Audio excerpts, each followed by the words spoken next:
Hey, welcome back to Daytime. I'm Cindy's guest co-host, Chef Alon Gontowski. And we've got Queen of the Jungle, Kelly Diedring Harris, joining us now.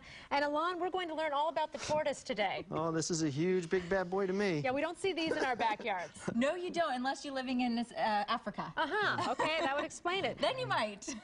Gentle, right? Very, very sweet. Tortoises are amazing animals. This is Mr. Big. Hi, Mr. Big. Mr. Big and Mr. Little. Fitting. Come to us, believe it or not, from the Primate Sanctuary right here, Wow. because the Primate Sanctuary takes in all animals, not just primates.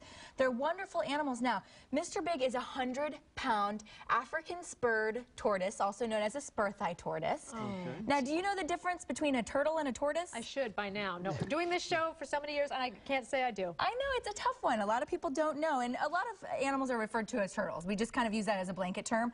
But a tortoise is a land animal, and a turtle, generally speaking, goes in the water. Okay. So that's the difference between those guys.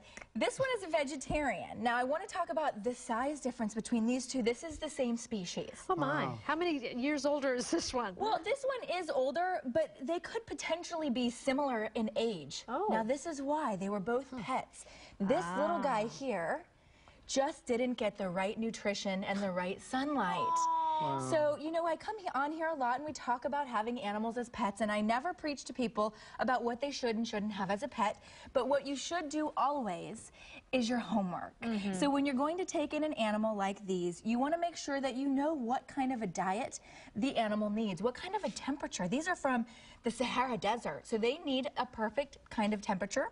They're vegetarians, so you need to feed them the right diet. They need supplements and nutrients and minerals, and they need all kinds of really special care. So you just don't want to take anything into your home unless you really know what you're doing.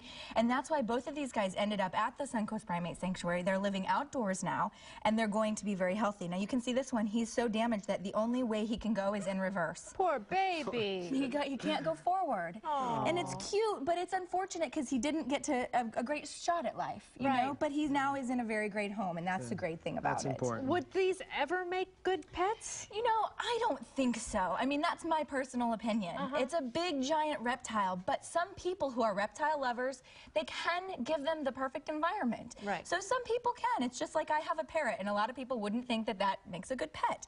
But I know parrots, and I know what he needs. But it's just important to do your homework, learn about the animals, because they can be an endangered species. You never want to have a pet that's an endangered species.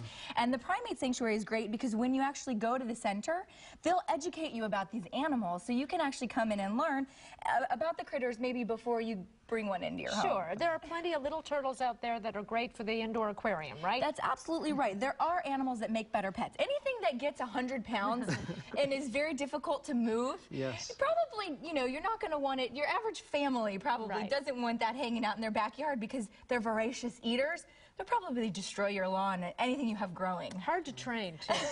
Sit. Come. See? See, you're doing very well. Stay. Mr. Big, you listen so well. And I'm sorry, Mr. Little. Was it Mr. Little? Well, Mr. that's what Mr. Big and Mr. Little, Well, but they're really wonderful animals, and now, of course, the good news is they do have a good home. I'm glad they're at the Suncoast Sanctuary, because that is a really great place, and it's a good place to educate kids about. That's what they're all about. They're all about education. Kelly Diedring Harris, thank you so much. Thanks for having me, guys. Thank All you. right, Sammy, over to you. Cindy.